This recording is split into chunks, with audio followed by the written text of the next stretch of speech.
Happy Monday and welcome to Guess Who's Coming to Dinner. I am your host, Janice Carter Miller, and today is a beautiful day. We're getting ready to roll right on into fall. You know, I made note last week, the first day I saw the leaves fall. You know, that's one thing about moving back home, that we've got all four seasons. Living in Las Vegas, it was like summer, a little spring, and then summer again, you know. So it's really nice to see the beauty of Louisville, Kentucky, and the Kentucky Valley region, you know, especially when it comes into fall, the orange and the red. It's very pretty. It's very pretty. Some of the activities that went on this last week, last week there was the Give a Day program.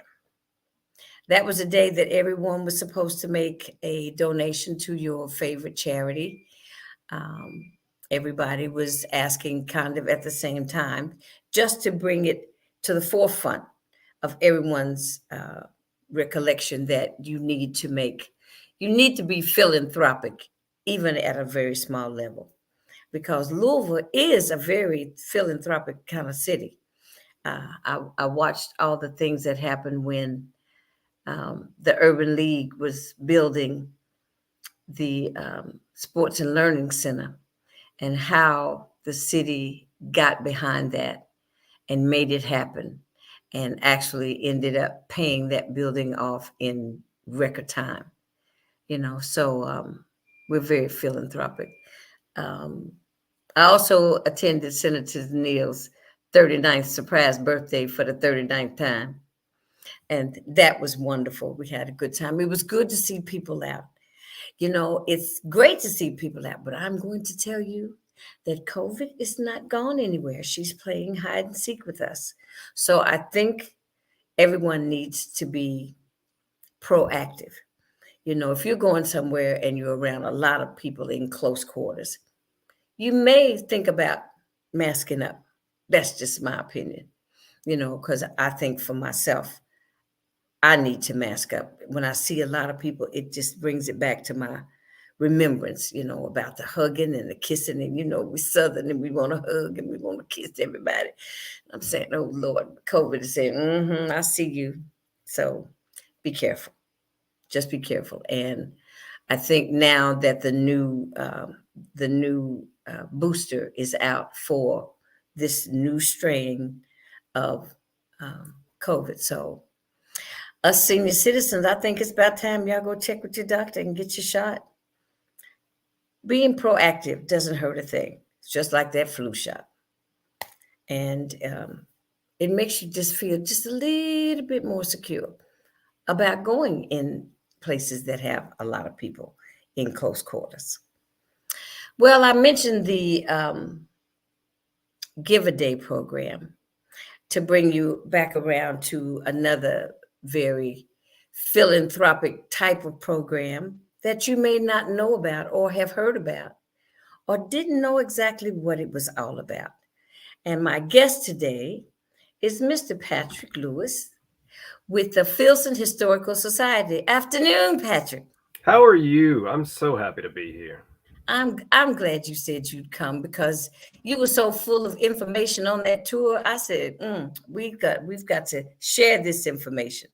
And one of the questions that you presented to the group that was on the tour was, what did people think about what the Filson was? Mm-hmm.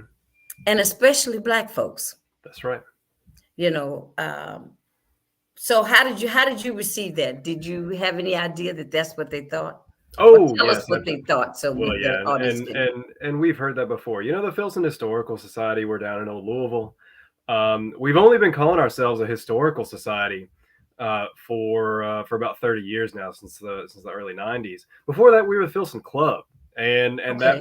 that was very intentional, right? It was a place that you had to be voted in, and you know, so we've heard from not only, you know, Black Louisvillians, but Catholic Louisvillians, Jewish Louisvillians, that I didn't feel welcome there. You know, I didn't feel like that was a Yeah. place for me to come. And and you know, again, in the 90s, we changed our name to be the Historical Society, right? And now you don't have to be nominated by a member and voted in, right? Like anybody who wants to learn about the past can join, can come into research, can attend programs. But we also realized that even just saying that wasn't enough, right? Like we had to Right. actively reach out Right. and welcome people in, and let them see themselves in the stories that we tell about Louisville, about Kentucky, about the Ohio Valley, right? Because everybody's history is important. Right. Um, and so that's what we've been working on, you know, for the past you know, probably 5 7 years, is really intentionally thinking about who we are and how we're seen, Mhm. in the community, and trying to meet people and welcome them in, right? Because the more voices we have at the table, the richer the story that we can tell about ourselves. So, Patrick, what was your interest in the Filson Society? Well, I'm a professional historian, Okay. and you know, since I went to college, and you know, I'm a native Kentuckian, Okay. and knew that the Filson was the place to come if you wanted to do research, if you want to look at the original archival documents, the diaries, the letters, the business records, the photographs, the real one of a kind stuff, that's, you know, Right. 150 200 years old. The Filson is the place to go. There are other places across the state, other university libraries, and things like that, but the Filson's sort of the largest concentration of it. So I was working for the State Historical Society in Frankfurt, for about 10 years, and living in Okay. Lexington. And the Filson needed somebody to come work on their research and publications. And so I jumped at the chance. It was the destination for me. Wow. And it seems like it's really, I mean, because you run the gambit Hmm. of what you all do. Uh, Hmm. we're going to talk about your programming a little later, and so we'll let the audience know about some of the upcoming events that you have. Yeah. But tell one of the things that was interesting to me that I mentioned was about, well, let me first say this. I was introduced to the Filson by my mother Hmm. because we have family reunions every year. Mm. And two of my great uncles were in the Civil War. Ooh, yes. And my mother wanted to find out more information. Well, she wrote, I guess she joined, Mhm. wrote a letter, and I have, since she's passed on, but I have the records, the Mhm. letter that you all sent back. It has my two uncles' names. Um, when they joined the service, when they mustered out, what Mhm. division they were in, and when we went to DC, the um, the monument that Ed Hamilton did. Yes, absolutely. Yeah. So we went and we found their names, and I put my fingers under their names and we took a picture of that. But I know that's where I saw that I was saying the Filson Historical Society. I said, and my mother was a little historian in her own rights as far as our family goes. Mhm. But that was my introduction to the Filson.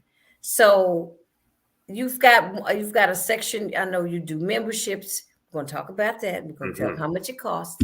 Because I joined the Filson because I'm also a member of the Eliza Tevis Society. Yes, oh, absolutely. And I know that we're working with you all to Yeah. bring some of that history to the Filson. So tell us about some of the different collections that you have there at the Filson.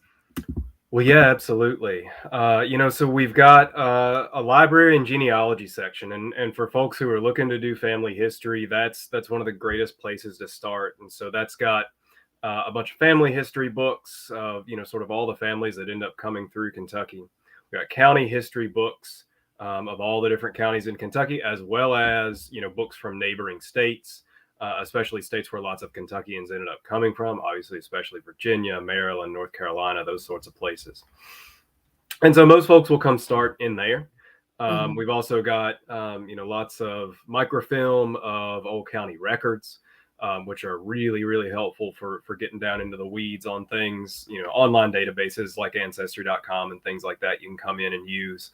And more importantly, we've got staff, right? We've got somebody that's sitting there with you, and can sort of help you Okay. guide that search and get that started, right? To help you figure out which books you need to be looking in, can sort of talk to you a little bit about your family. What are the names? Where do you know they came from, right? If you know some pieces but not all of it, they can kind of help you lay out a strategy. Right. Um, Now then, if you want to go a little bit deeper, if you're interested in sort of getting your hands kind of on the real stuff, old stuff. Okay. Then we've Like got like wills and diaries and diaries and letters and all that good kind of stuff. yeah, That yeah. really, the really old paper with the good handwriting. Then we've got a whole special collections department where we have over 2 million pages of original manuscript material. Some of that going back to the 1600s, 1700s, all the way up through the present, really. Okay. We're collecting the papers of folks who are active in politics currently and in the community currently, right? Collecting that history right up to now, finding those people who are the history makers of the last couple of decades, and as they retire, and hopefully before they pass, get those Right. papers in, and then help us sort of catalog those, make those accessible. Um, so what we do is sort of take those materials from families who choose to donate them to us. We also have an acquisitions fund, so sometimes we'll go out and buy things if they're available at auction. Right. We'll go out and buy collections of letters or diaries or things, and then catalog those. And that's really what is most important, because that helps you find it, right? So we talk, we create finding aids that list the counties that this is discussing, the topics that it's discussing, organize it by date or by sender or recipient or things like that, so you can really hone in on what you need. And that's open to anybody. Anybody can come in and look at anything we've got. But we also really make a point to get students in there, high Okay. school students, college students who are writing history projects, who are learning how to do Kentucky history. And then we work with professors and graduate students who are, writing the newest books about Kentucky history, that are eventually going to get published, that are eventually going to come give lectures at our building, and eventually, Right. hopefully, sort of go into school curriculum so that everybody's going to know. Does JCPS do a lot of things with you for the Yes, kids? absolutely. Yeah, we work with the JCPS Social Studies curriculum folks. Okay. Ryan New is the head of that. They do some really fantastic things, especially in light of all the legislation that's come out of Frankfurt in the past 2 years, trying to restrict Yeah. what our history teachers are able to teach about the past. Fortunately, Kentucky has a kind of a less severe version of those bills that got passed in other states like Florida. And the Filson spoke out against all of the bills that were on the table in Right. Kentucky, and published an open letter in the Courier Journal and sent it to the LRC. Um, but I feel like, even with the legislation that got passed, there's still a lot that we can do to teach our students about the past, and particularly about those contentious issues about the past. But they're the things that students need to know about because they impact the world that they live in.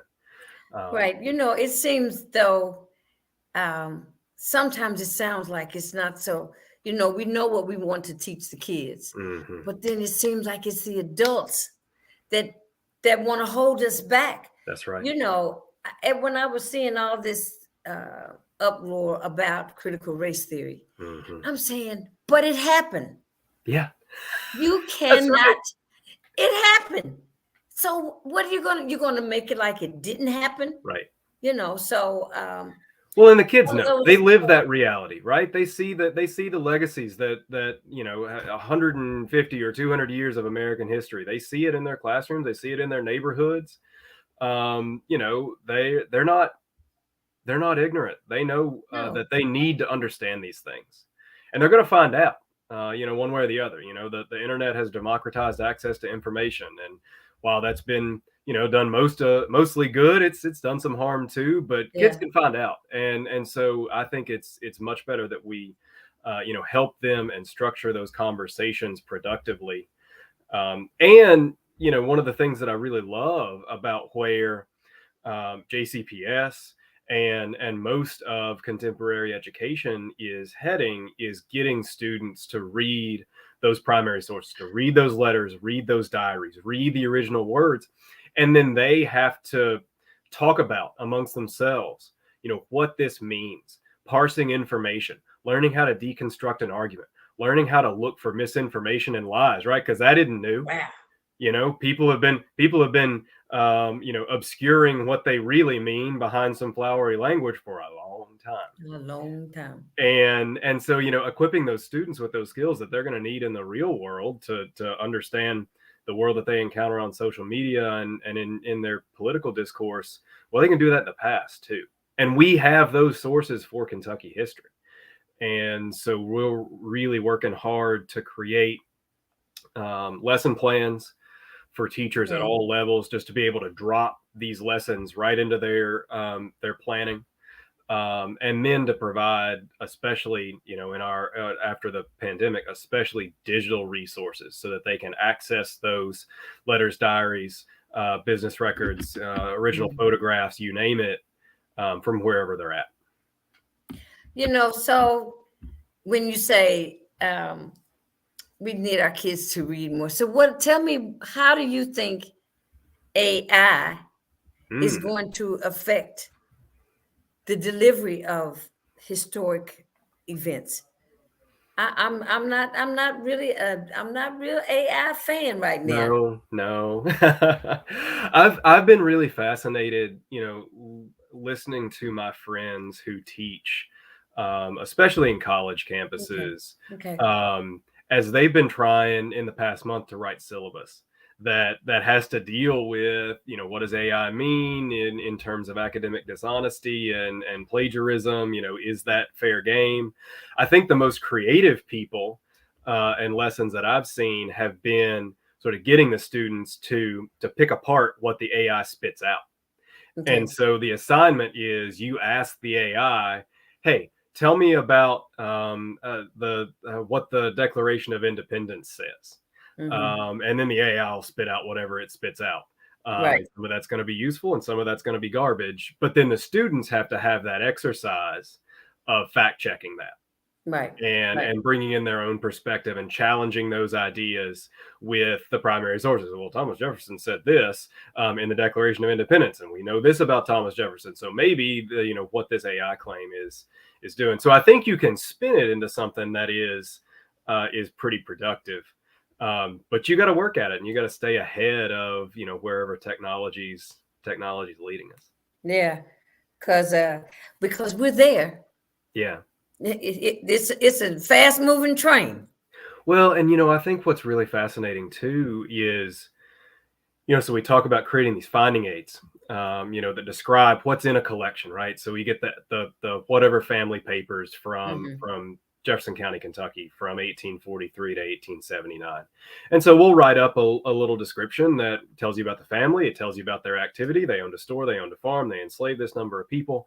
There are Civil War letters. There are business records.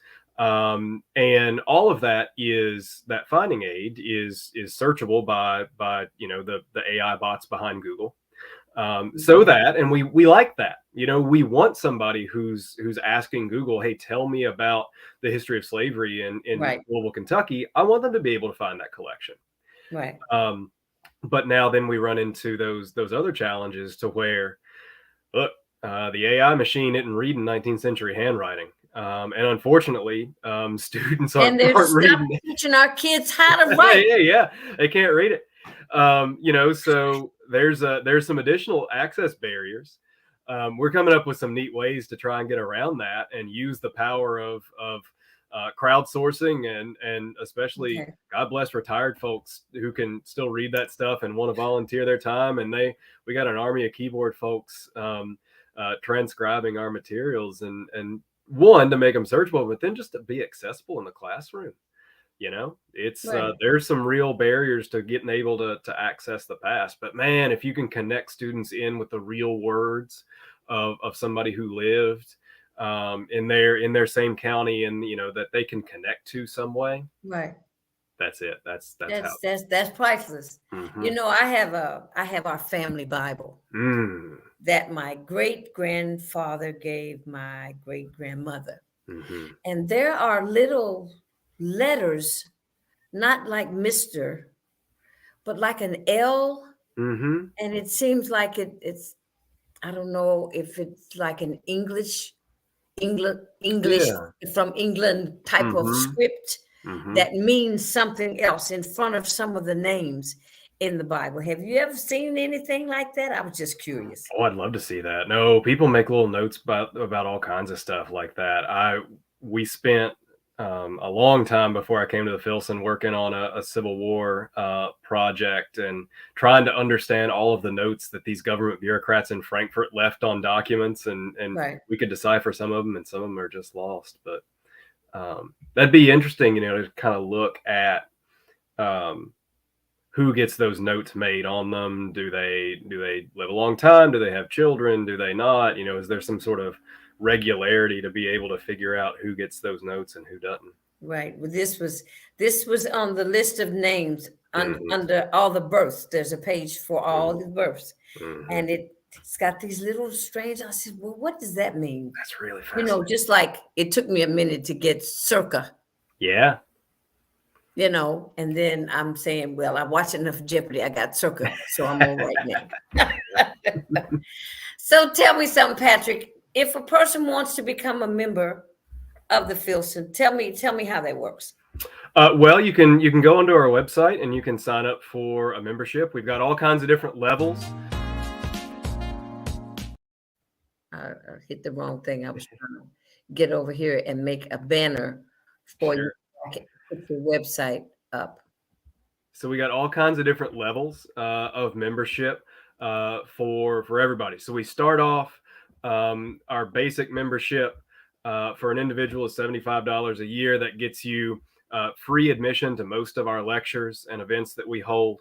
You can Mhm. come in anytime you want and come do research in the library, and you get some other things like our publications, our journal, our news magazine as well. We've got family members, so if you want to step up a little bit and have multiple members of the same household get all that stuff, that's at $125 a year. But we also have student and teacher rates at $30 a year that get you those same research privileges, those same ability to come to events as well. So that I think is really important. We also have some special scholarship funds specifically for students if they don't want to become members, but they just need to come in and do some research. Mhm. We have, fortunately, a couple of decades ago, a donor left us a scholarship fund just for students to be able to come in and do their research. That's high school students, that's college students, that's anybody. So anybody who's working on a history project, feel free to come down to the Filson. We can get you in here and let you learn. And then we've also joined a federal program called Museums for All that provides free membership. The federal program is anybody who receives WIC benefits. We have also extended that to anybody whose economic circumstances don't allow them to pay our normal membership fees. We want everybody to be able to attend. And we've got on our website, you can just call us and we can get that set up for anybody. Okay, so your website is www.filsonhistorical.org. FilsonHistorical.org. That's right. Okay, I'm going to put this on the screen so people can see it. And there we go. Thank you. Look, I'm the producer, the director, the videographer, the light girl. Do it all, do it all. No, and that's really fun. Membership I think is again for whatever level you can afford. We want people to be able to come in and access the past. Non-members can attend any of our events that we hold. So we do usually lectures, book talks, conversations about the latest things that are going on in Kentucky and U.S. history, one or two times a week. And Okay. oftentimes those are down at our facility in Old Louisville on 3rd Street. But we also go out into the community, so coming up over the course of the next few weeks, we're doing a 3-part series about the history of Portland. So each year we choose a different neighborhood in Louisville, and we do a sort of a multi-part series about the past, the present, and the future of that neighborhood. So this year we're focusing on Portland. So we're hosting. We're not hosting. Ed White and Danny Syme are hosting a walking tour around Portland Okay. later on this week. And then This week? this week, this Thursday, it's during the day, 9 to 1. Thursday, 9 to 1. Yes, absolutely. Okay. And normally, what are your hours? What hours are you open? So down at the Filson, at our building, normally research hours are 9 to 4:30, Monday through Friday. Okay.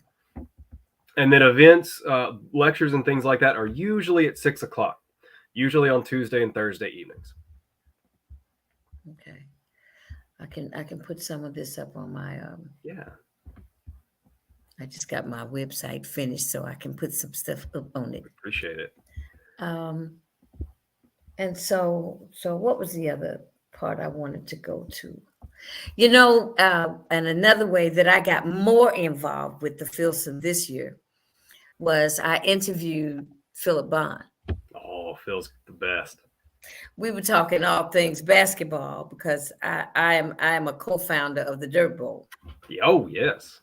And so Philip was telling me about him being at United Way, and then he was saying, "But I'm also on the board at the Filson Society, Jennison." And I started talking about it, and he saw that I was interested. Mm-hmm. So that's when he hooked me up, and I started receiving emails. So I had to start getting involved, and I had to I'm start. so glad he did. Your events, which I'm really glad about because I like to be knowledgeable. Mm-hmm. And having this show, I've learned from some people that I did not know, like you, but after having an interaction with you while we were on the tour. Mm-hmm. And then I want to talk about what that was about. Yes, absolutely. It's important to me to keep growing, to keep learning, and finding out about all the different elements of what you do. Because I can send people to you. I can tell them, well, have you ever tried, if you're doing some research, have you ever tried going to the Filson? Have you called to see how they can help you? Because aside from Eliza, there was someone else that was doing a project. I can't think of what it is now. But the fact that when Queen Elma Lucille, she's the queen. That's right. When she reached out, she and Greg, they sent me an email to join that initiative that you all wanted to start some Black programming there at the Filson. Tell us about that. Well, yeah, I'm so glad that they did reach out, and we've been doing a number of tours with folks from the Black community around Louisville just to try and let folks know what we're doing. So this summer we officially launched something that's been in the works for a couple of years now. We've been having kind of quiet conversations with Phil and other folks to launch an African American history initiative, and this came out of years of planning that we've been doing. And, we thought that we wanted to take our time in doing it right and building up a really, sizable endowment for this initiative so that it's perpetual, right? So that we can make this commitment to the Black community in Louisville that, this is not just a phase for the Filson, right? That this is a forever commitment of staff and time and space and resources Wow. to really make Black history a perpetual part of what we do. And that's not to say that we haven't been collecting really important materials Hmm. on local Black history, or haven't been sharing those and publishing those. I think we've got a really amazing track record. Blaine Hudson was on the board for about a decade in the 90s and published all kinds of really exceptional articles and started bringing in those collections. Ken Clay, talking about, Right. documenting, Louisville's jazz and music history, has brought us in some absolutely incredible materials. But we really wanted to be able to expand that. Okay. So the goal for our African American History Initiative is to raise about $3.5 million. Of that, we've gotten about 2.25 has been Wow. raised already, so we're well on our way, and we are hiring right now a full-time curator of African American collections. In fact, those interviews start tomorrow morning. I'm really excited about Wow. that. And Okay. so we'll have That's great. somebody on board by January 1st of next year, who can be, that resource person that's going out of the community and sort of meeting those community needs, right? Whether that's somebody to preserve a collection of important papers, to work on a community project, to help start an important conversation, whatever that looks like. It's going to be very open ended.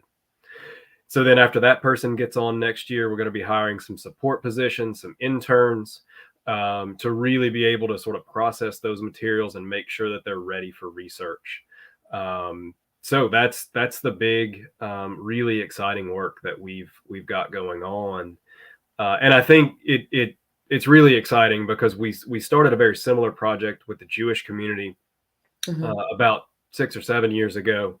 We've had that curator on board now. Her name's Abby Glogauer, for about 5 years, and the type of energy Hmm. and sustained activity that we've been able to have with the Jewish community through programs, lectures, community events, tours, exhibits, collections, all of it is absolutely, it just gives me life. It is what we do best, and I'm really excited now to see where that African American community relationship is going to head. I think it's going to be incredible. I'm excited about that. I think that has, I see great potential there. It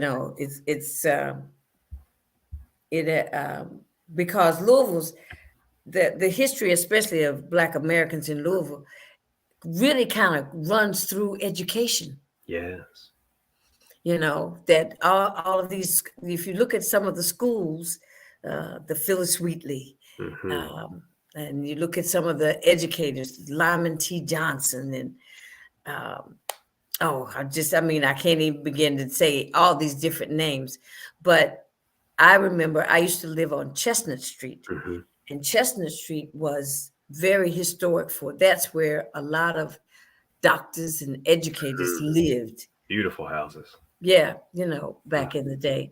But these are, I mean, the Filson is a place that we need to know where you are and what you do. And they feel like I can go and find out.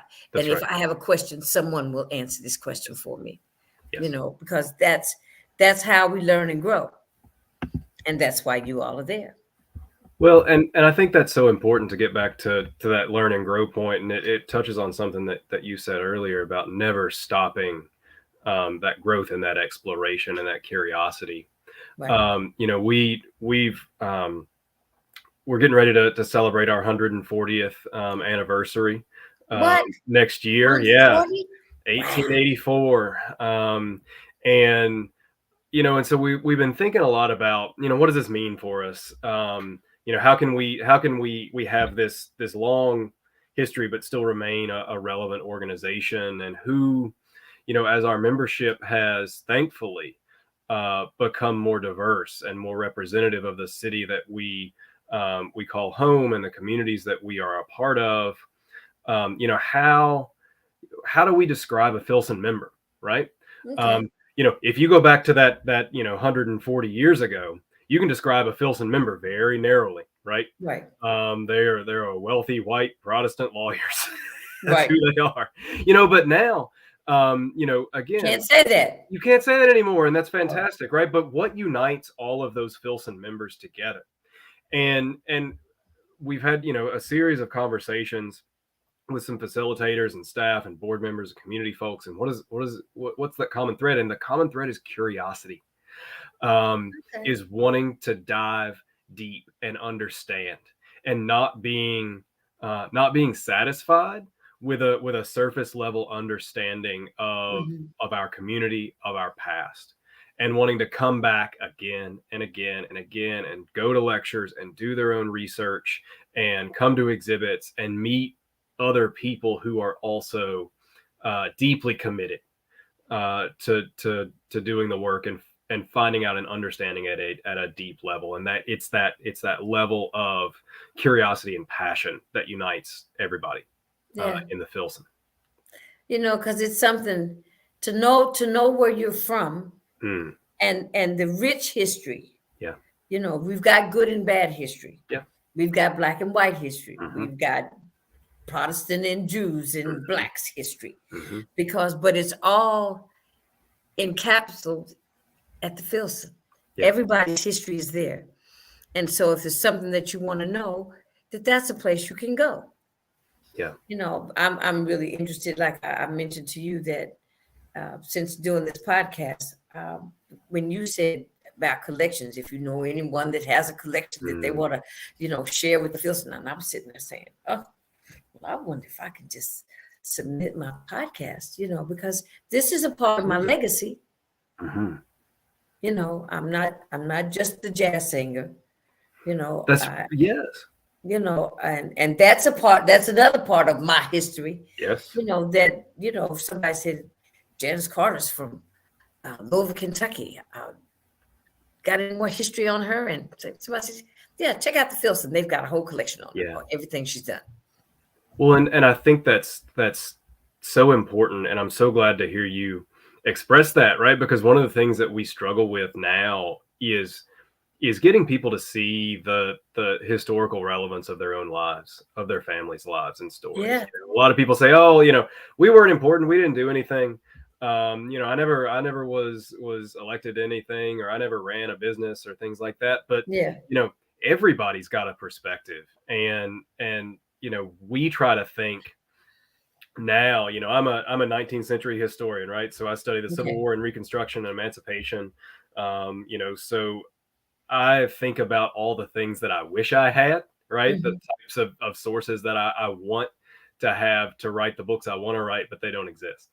And then, how can I find that kind of material today and make right, sure that we collect that and preserve that before it gets lost, right? And we're seeing this, constantly. Our curators go out, once a week at least, each one of them, to go out and meet with somebody who's, downsizing, or a parent or a grandparent has just passed, and we might be the last chance to preserve this really unique right, story.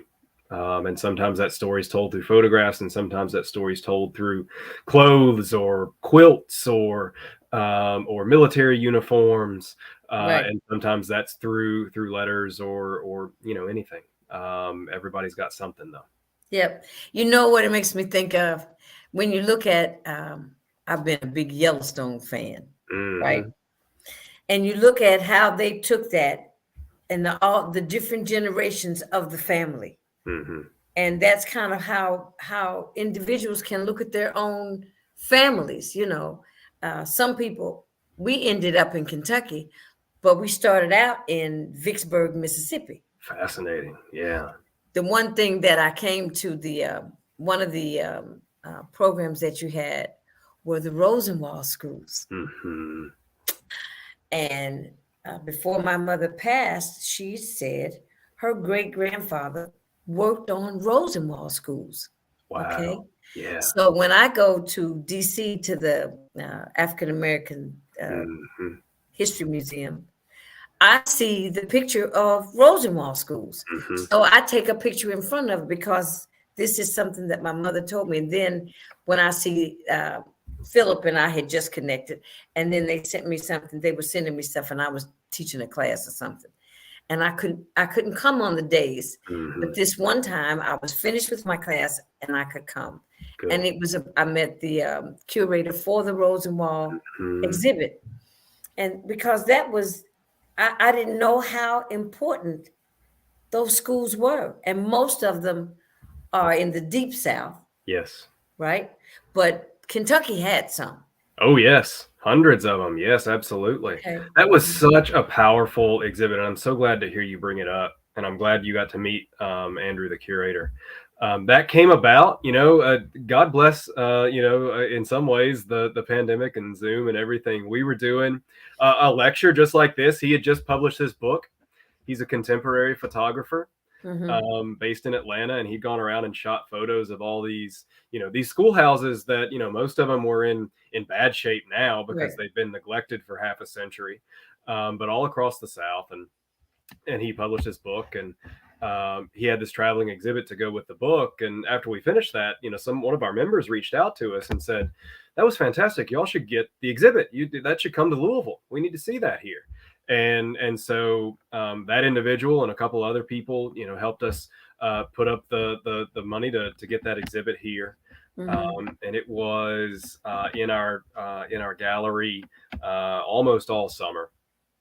Had a number of really just incredible programs with him. He came up from Atlanta. He brought up a couple of the men that he photographed in the book who had been students at a At the Rosenwald school schools, where yeah. their father had been the principal.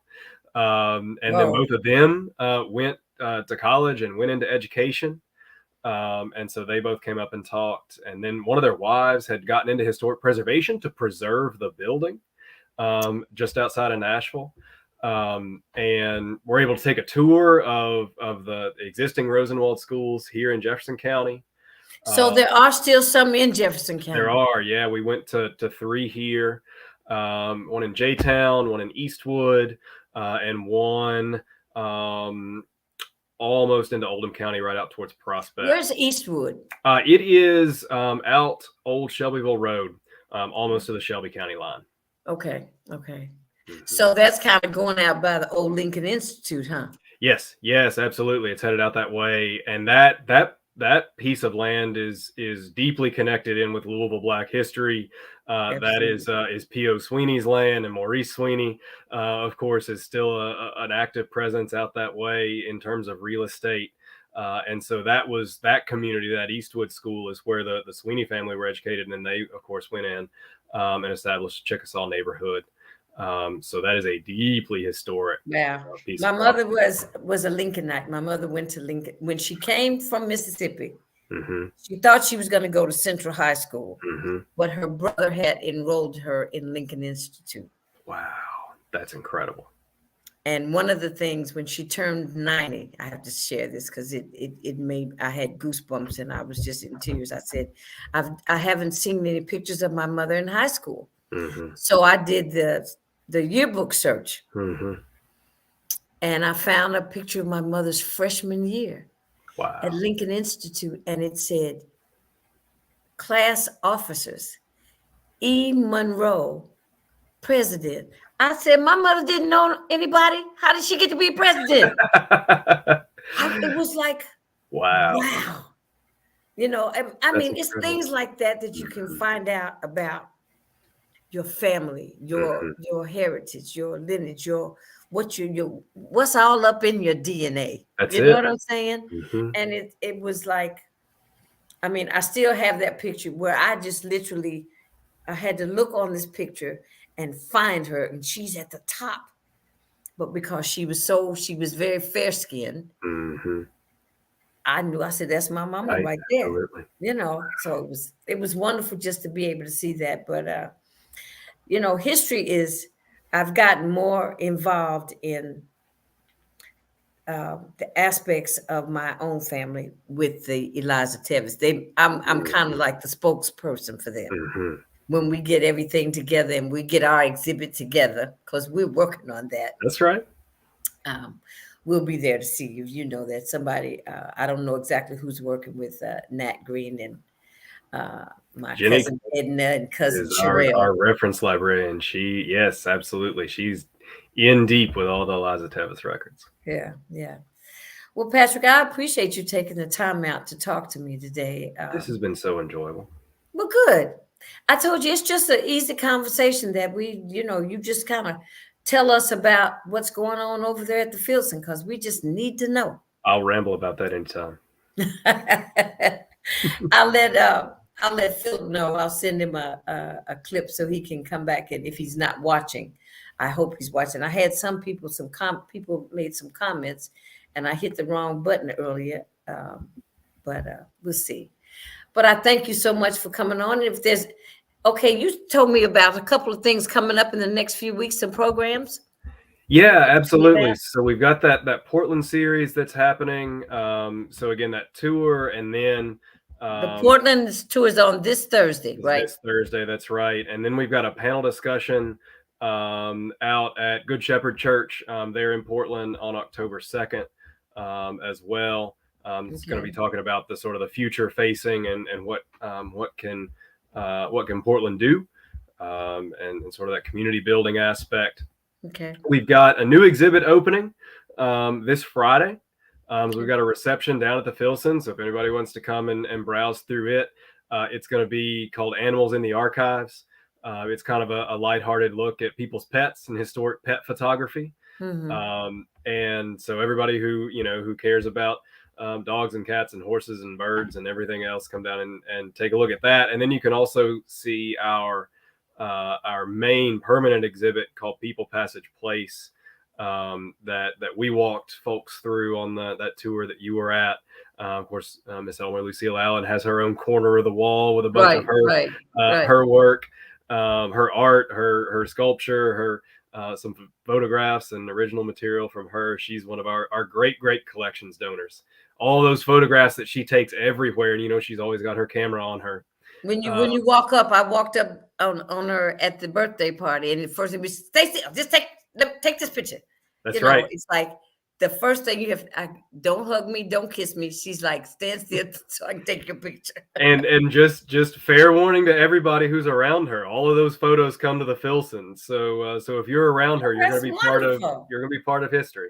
Hey, there we go. It really is, in the same way as these interviews, that you've been assembling, right? This sort of who's who, these conversations that are important to Louisville, right? Think about all the events that she attends, all the art openings, all the community events, the social events and activities. What better record of what's happening in Louisville right now are we going to have in 100 years? That's going to be just absolutely. Keep up with Elma Lucille's agenda. Her playbook is open. Me out. I'm saying she's everywhere. That's right. It's a joy to watch her. I went to her birthday party, but it's a joy because now she was in the same generation as my mother, and she's such a warm-hearted woman. It's like, this is what we come from.